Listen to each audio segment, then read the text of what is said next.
자, 여러분 이제 예배 모금이 오늘과 이제 다음 주에 마무리 지을 예정입니다. 원래 전반기 때 끝내려고 했는데요. 오후 예배 때 특별한 순서들이 많이 들어오니까 여유치가 났습니다. 예, 여러분 오늘 우리가 이제 다룰 것은 뭐냐면 환자 신방에 관하여입니다. 자, 여러분 예배 모금인데 왜 환자 신방을 다룰까요? 오늘날 현대 의학이 굉장히 발달했던 때와는 달리 당시는 이렇게 작은 질병이라도 죽는 경우가 많았고 유아 사망의 경우가 많았죠. 그래서 특별히 유아 세례 같은 경우는 이제 개혁 교회 안에 그 언약의 백성 중에 조기 사망하는 아이들을 위하여 특별히 베풀었던 또 언약 그런 하나의 예식이었고 또한 우리에게서 중요한 하나의 절차이기도 했습니다. 당시 이제 환자 신방이 얼마나 중요한가 짐작할 수 있는데요. 오늘날 우리 이제 장로교 전통 또는 개혁교 전통 중에 목사라고 하는 이 직분이 가르치는 장로라고 해서 앉아서 우리가 이제 설교 준비만 하고 또는 양육만을 하는 것으로 오해를 해요. 그래서 우리가 열심히 설교 준비만 하면 되고 열심히 책만 모으면 된다 이런 생각을 가지고 있는데요. 그렇지 않습니다.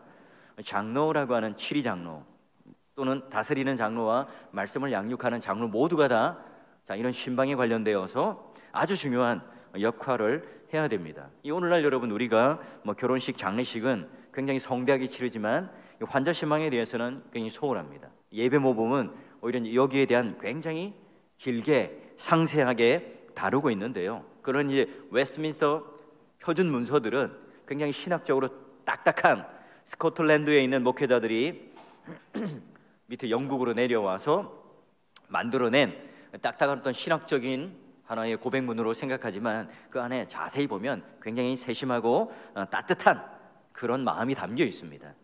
그 당시 때 병이 걸려서 어떻게 그러면 환자들을 신방할 것인가에 대하여 매뉴얼, 목사님들마다 다르겠죠. 어떤 목사님들은 병이 걸린 이유와 원인에 대해서 정죄하는 것에 강조점을 두는 목사님이 있는 반면 어떤 분은 그냥 위로만 하고 마는 그런 경우도 있었겠죠. 그러니 예배 모임 가운데에 목사님들이, 장로님들이 신방을 할 때에 어떤 식으로 환자를 대면하고 어떤 식으로 권면하고 또한 어떻게 기도를 해야 될 것인가, 이게 예배 모임에 제시하고 또한 우리에게 권면해요.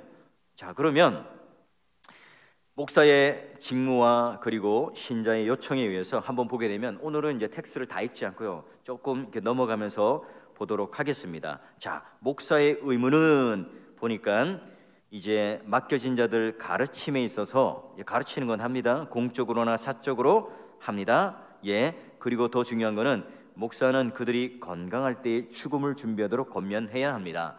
여기 보니까 건강할 때 성도들이 아주 건강하고 활동적일 때 미리 그런 영혼의 상태에 대해서 목사들과 자주 논의하도록 해야 된다는 거죠.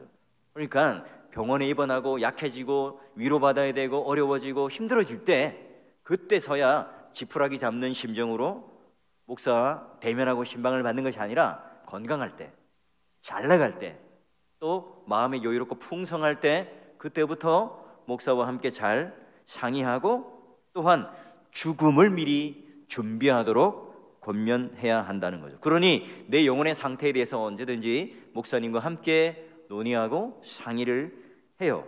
왜냐하면 여러분 아플 때는요 힘이 또는 이해력이 떨어져요.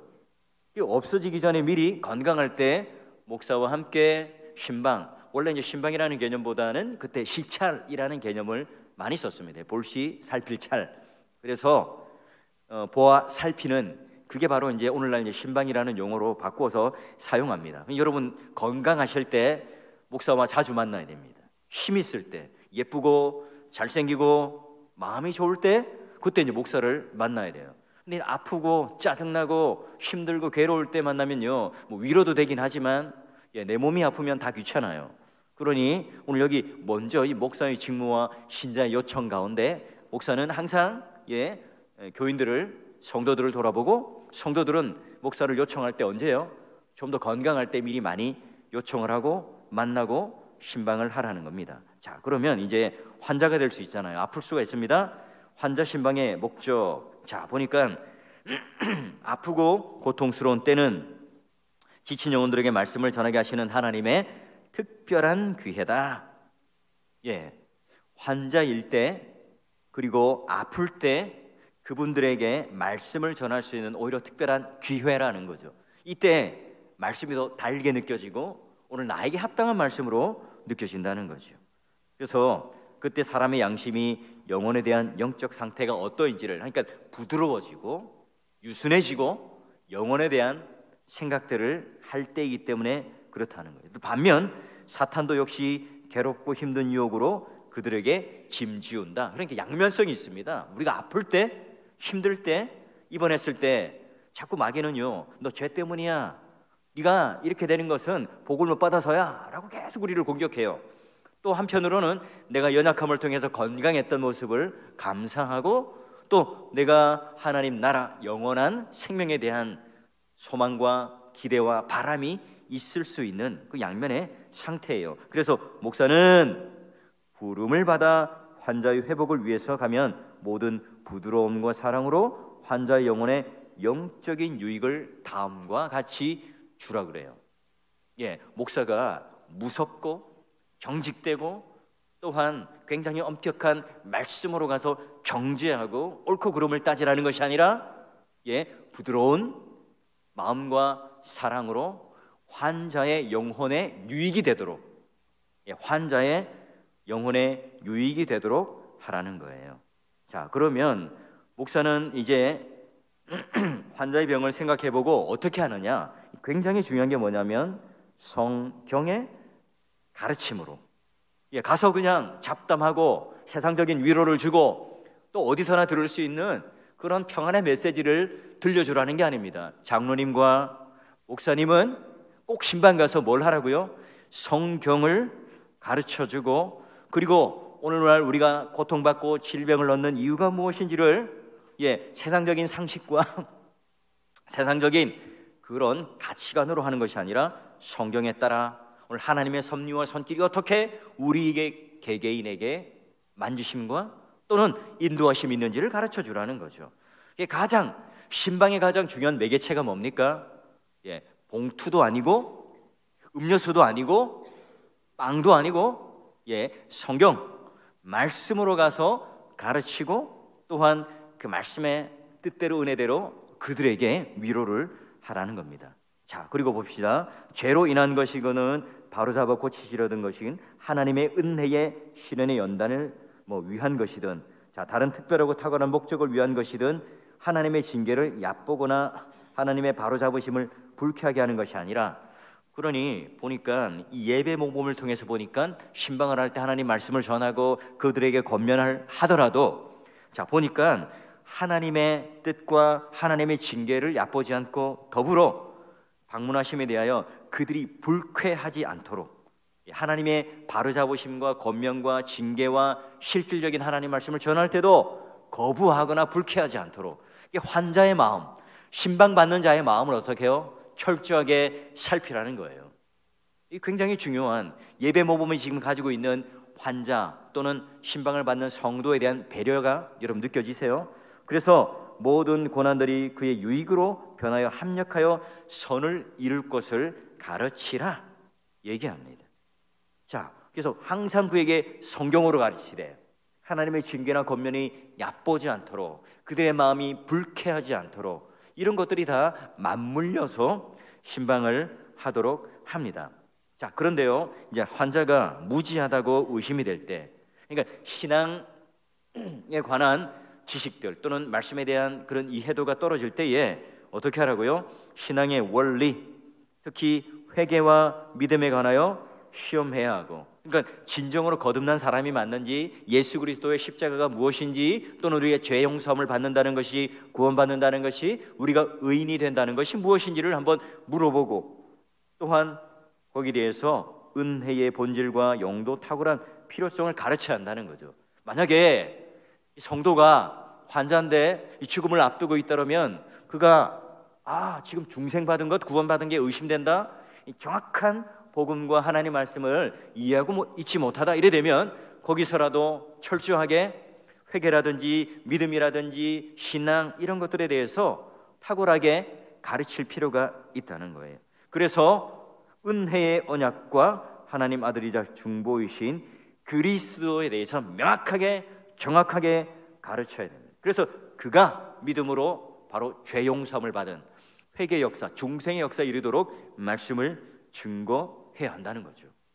갔는데 믿음이 없어요? 구원에 대한 확신이 없습니다?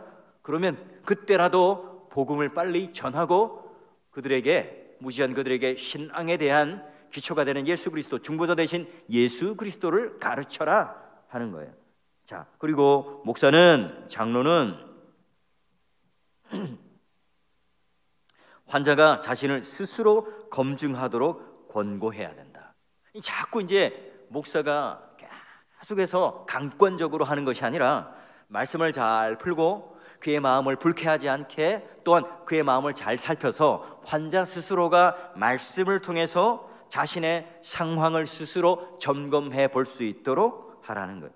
그래서 하나님 앞에서, 하나님 앞에서라는 말은 말씀 앞에서, 진리의 말씀 앞에서 내 상태가 어떤지를 스스로 말씀의 빛을 비춰가지고 조명해서 알아보라는 거예요. 예. 그러니 신방을 하러 간 주체는 목사고 장로이지만, 그러나 그 신방에 대하여 가장 중요한 은혜의 도구, 매개체가 뭡니까? 하나님 말씀으로 하나님 앞에서 점검해 보라는 것이고요, 신방이라고 하는 것은 개인, 목사 개인이 가는 것이 아니라 교회가 움직이는 거고, 이 목사가 이 교인들을 대표하여 교회가 움직이는 거고, 더 나아가서는 하나님께서 바로 신방자가 되셔서 말씀으로 신방을 하여 목사와 장로를 대리자로 세우셔서 신방케 하는 거예요. 여러분, 신방을 받는 것에 대하여 즐겨야 되죠. 반겨야 되고 또 좋아해야 되는데 오늘날 그렇지 못하죠. 자, 그러면 이제 또 환자의 상태를 봅시다. 만약 환자가 어떤 양심의 가책, 불신, 유혹이 있다고 밝혀요. 그러면 그들을 지도해주고 또한 만족하고 안정케 해준다. 여러분, 이 만족, 안정, 불쾌, 환자들, 신방받는 자에 대한 그 심리 상태와 그 마음의 상태를 굉장히 세심하게, 면밀하게 살피고 있는 겁니다. 자, 그리고 만약 환자가 자기 죄에 대한 마땅한 인식이 없다면 그러면 이제 어떻게 됩니까? 이 죄에 대한 죄책과 대가, 그리고 우리 영혼에 대한 불결함, 오염, 거기에 따른 율법의 저주, 회개, 진실, 이런 것들을 말씀을 통해서 가르쳐주고 자신이 스스로 겸비하도록, 자신을 겸비하게 하도록. 여기도 주체가 누구예요? 예, 뛰어난 탁월한 언변을 가진 목사나 장로가 가서 강권하는 것이 아니라 자신을 겸비하도록, 그 죄로 인하여 감동되어서. 예, 동시에 이제 이걸 회개를 미루는 것은 위험하다는 것, 그리고 주어진 구원이 무시해서는 안 된다는 것을 양심을 깨우고, 예, 그리고 예수 그리스도를 붙잡게 하도록 한다. 예, 이 신방이라고 하는 것이 그냥 가서 위로하고 좋은 말만 하고 또 다독거리고 오는 것만으로 하는 것이 아니라, 바로 이런 양심의 가책이 없거나 또는 불신, 유혹이 있을 때는 즉각적으로 미루지 말고 대처해서 말씀으로 그에게 복음으로 잘 증거하라, 이렇게 얘기를 하고 있어요. 자, 그런데 이제 또 하나의 예, 그 신방 받는 자의 예가 있어요. 비록 많은 실패와 연약함이 있어도 환자가 하나님을 바르게 섬기고 거룩한 길로 행하려고 노력하거나 그 영의 죄에 대해 인식이 깨어졌거나 하나님 은혜에 대한 인식의 결핍으로 낙담하였다면, 자, 이런 경우가 이제 보통 우리가 많은 신방을 하게 되는 경우이잖아요. 이때 어떻게 하라고요? 하나님의 은혜, 너그러움, 충만함, 그리스도 안에 있는 의의 충분함, 복음 안에 있는 은혜로운 제공, 그리고 그리스도를 통한 하나님의 자비, 자, 모든 자는 주 안에서 생명과 구원을 소유한다는 복음을 주어 그를 일으켜 세우는 것이 합당합니다.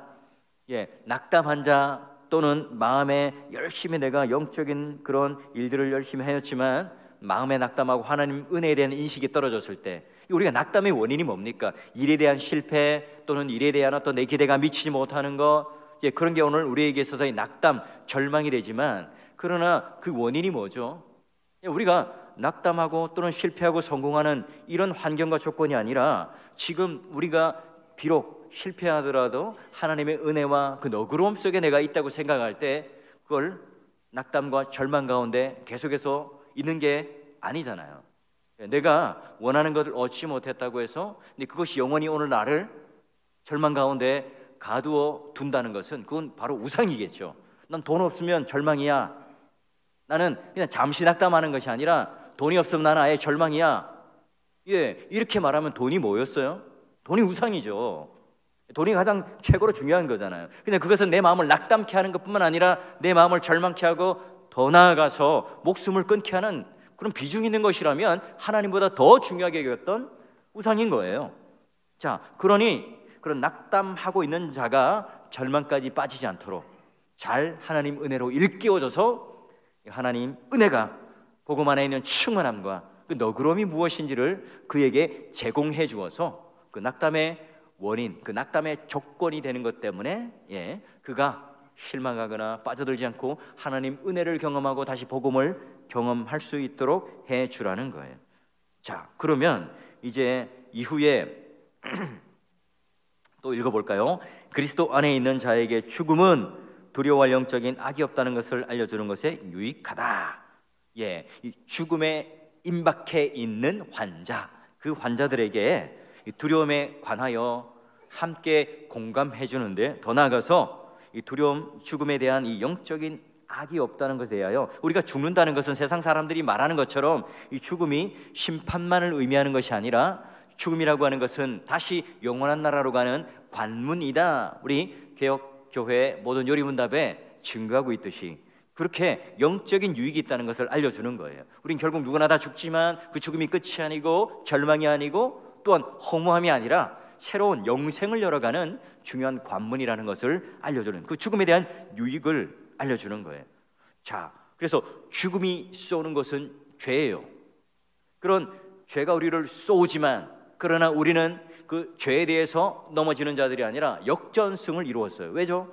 예수 그리스도께서 그 죽음을 이기시고 부활하시고 승리하셨기 때문에, 그 부활하신 그 역전승 때문에 우리는 죄와 쏘는 그런 사망에 죽는 자들이 아니라 영생하는 자들이다. 우리를 향한 영원한 초소가 예비되어 있다. 그리스도로 말미암아 그런 죽음과 진노가 제거되었다. 이 사실을 죽음에 임박해 있는 분들에게 알려주라 하는 거죠. 예, 결국 우리가 흙으로 돌아가고 죽지만 우리를 영원히 분리시키는 것이 아니라 바로 부활하여서 영원한 생명을 얻을 것이라는 것을 알려주라 하는 겁니다. 자, 그리고 이제 이 다음 그 챕터를 보게 되면 자비에 대한 잘못 근거한 기반이나 신념이나 자신의 선에 대해서 천국에 간다고 잘못 생각하고 있는 사람들에 대하여 경고를 해줘라. 예, 그리고 오로지 하나님의 자비를 전적으로 바라고 의지할 수 있도록 해줘라. 이 막판에, 죽음의 막판에 또 내가 구원에 임박해서 내가 이제 하나님 나라 가는 그 굉장히 마음이 어려울 때, 그때 당시 이제 면벌부, 면죄부 또는 베드로 성당이나 이런 걸 짓는 데에 대해서 헌금을 많이 함으로 말미암아 내 이 죽음, 내가 이제 헌금을 많이 하는 것으로 좋은 천국에서 좋은 그런 자리를 내가 한 자리 얻을 거야, 그런 생각들을 주지 말라는 거죠. 중세를 탈출하고 개혁교회는 아주까지 있는 잔재들에 대해서 설명을 해요. 자, 그리고 조심할 것은 환자가 죄로 인한 하나님이 지내한 진노에 대한 강한 표현으로 절망 낙담하지 않도록 해야 한다. 지금 이제 왜냐면 이게 고통스러운 것, 내가 이제 이 병 때문에 이 그런 그 환자들이 고통스러울 때 이게 어디다가 이제 연결시키냐면 하나님의 진노, 하나님 죄라는 사실로 연결시켜서 절망하고 낙담하는 것, 그걸 같이 하나님의 죄고 진노라는 것을 연결시키지 말라는 거죠. 오히려 그 순간, 고통의 순간 바로 소망의 문을 열어주신 예수 그리스도의 십자가와 부활을 연결시켜서 설명할 수 있도록 해주라는 겁니다.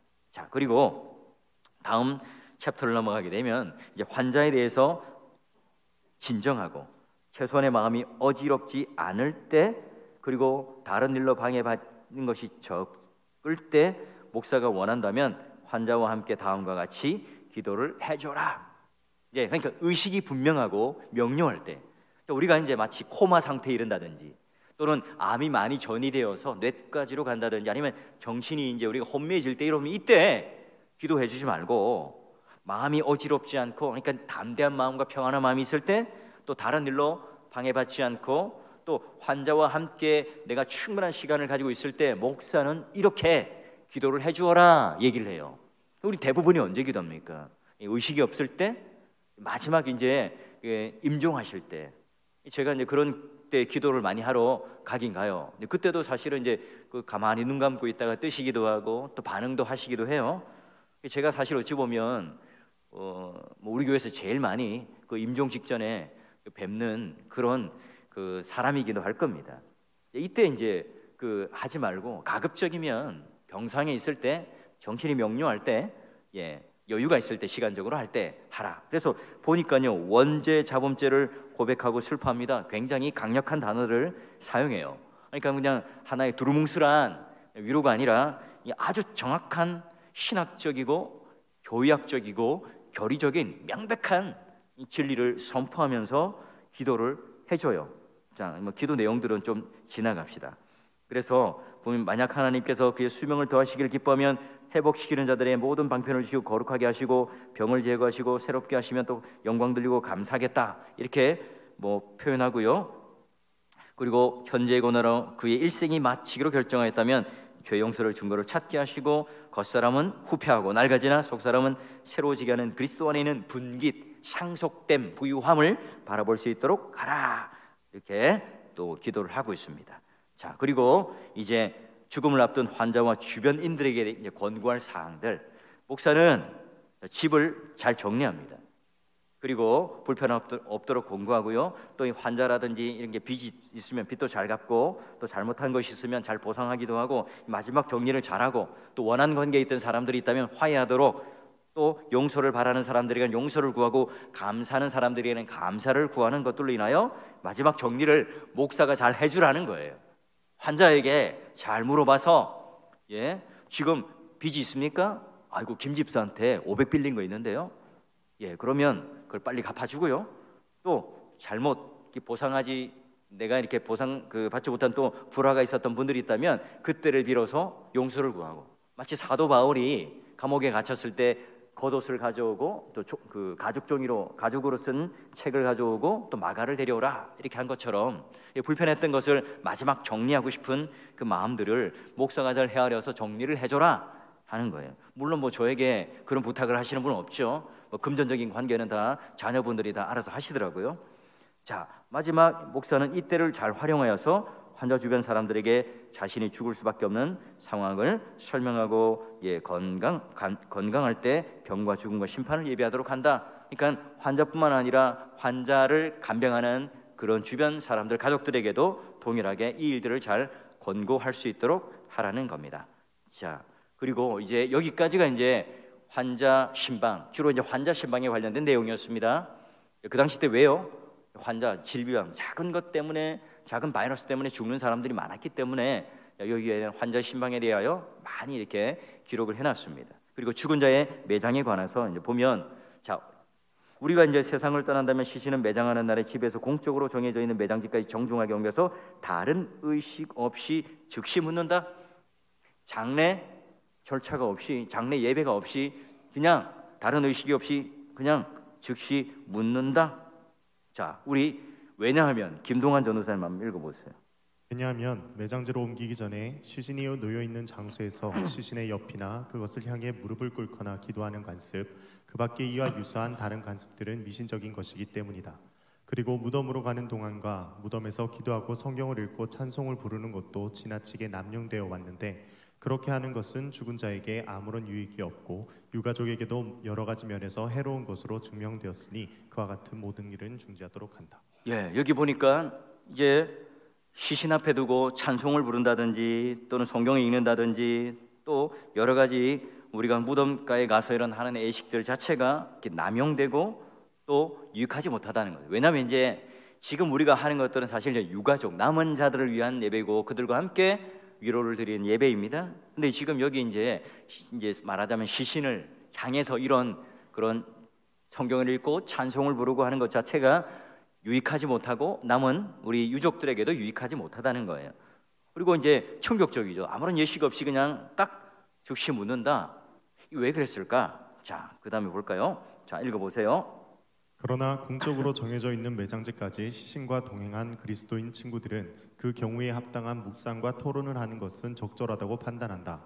만약 그 자리에 목사가 참석한 경우 다른 때와 마찬가지로 그들의 의무를 기억해야 할 것이다. 그렇다고 해서 매장할 때에 살아생전의 지위나 신분에 적합한 사회적 존경이나 경의를 부인하라는 것으로 확대해서는 안 된다. 자, 여기 보세요.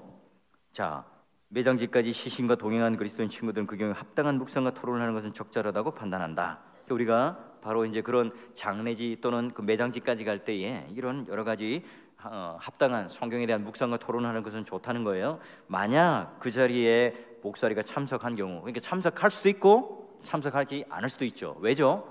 예배나 예식이 아니었기 때문에 그래요. 자, 그래서 그 또한 이제 매장하는 이 경우에 뭐 그 살아생전에 그분에 대한 뭐 지위 신분에 대하여 합당한 사회적 존경이나 경의를 표하는 것까지도 막지는 않습니다. 그것을 확대 해석해서 부인하는 것은 아니에요. 얼마든지 추모하고 또 기념할 수 있습니다. 이제 그렇게 하라는 거죠. 자, 이게 이제 매장에 대한 전체에 대한 예배 모범의 전체입니다. 짧죠? 자, 살아있을 때, 그러니까 여러분 환자에 대한 이 지금 길이와 죽은 자에 대한 매장에 대한 이 길이를 보면 어마무시하게 차이가 나죠. 왜 그럴까요? 살아생전에 열심히 잘 신방하고 돌보라는 거예요. 자, 그리고 웨스트민스터 예배 모범은 죽은 자의 매장에 관하여 이렇게 표현해요. 죽은 자의 예배나 죽은 자의 장례에 관하여가 아니라 죽은 자의 매장에 관하여, 즉시 묻도록 되어 있었기 때문에 그렇죠. 왜 그렇죠? 종교개혁자들은 이런 장례 절차 자체를 교회 공적인 업무로 보지 않았습니다. 목사의 공적인 업무로 보지 않았어요. 가족의 일로 보았어요. 왜죠? 로마 가톨릭과 대비되는 지점이죠. 로마 가톨릭은 칠성내 안에 종부 성사를 통해서 이런 그런 마지막 이 장례 절차를 교회가 하는 공적으로 하는 꼭 사제가 치르고 행해야 하는 7가지 성례 안에 들어가기 때문에 그렇습니다. 자, 그런데요 보니까 사망 즉시 그냥 매장을 하라 하는 것처럼 이 장례에 대한 그런 일반적인 규정이나 또는 모범이 없는 겁니다. 우리가 그럼 성경 안에 기독교 장례에 모범이 있는가? 없어요. 기독교 보면 뭐 화장한 경우도 있고요, 또 매장한 경우도 있긴 합니다. 성경 자체에서 우리가 답을 찾기는 쉽지가 않습니다. 그래 역사적인 어떤 우리 그 상황 속에서 살펴보면 도르트 정치회의 보면 교회 공식적인 장례는 예배는 없다.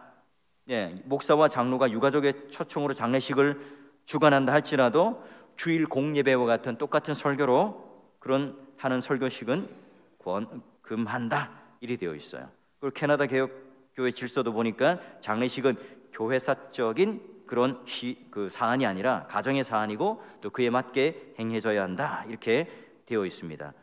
여러분 이와 같이 이 종교개혁자들은 이런 여러 가지 장례 절차를 거치면서 하는 행위들의 자체 미신적인 행위라고 그들은 보았어요. 그래서 청교도들도 형식적인 가천이 장례식 자체를 금지되어야 한다고 주장하죠. 서양은 바로 이제 그런 식의 개념을 가지고 있기 때문에 죽은 자에 대하여 간단히 장례 절차를 하고 이렇게 묻는 그런 한 번의 그런 절차만을 거쳐요. 근데 오늘날 우리가 한국 교회는 어때요? 장례 문화 자체가 불교, 유교, 기독교가 다 혼합이 되어 있습니다.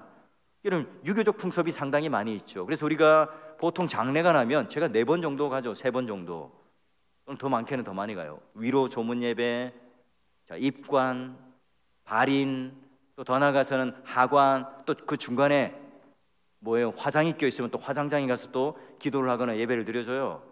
그러니까 지금 이 결혼은 한 번 가서 이제 그 예식 가운데 이렇게 인도하지만 장례가 나면 보통 4-5번 이상의 그 장례식장에 가서 예배를 드리게 되어 있어요.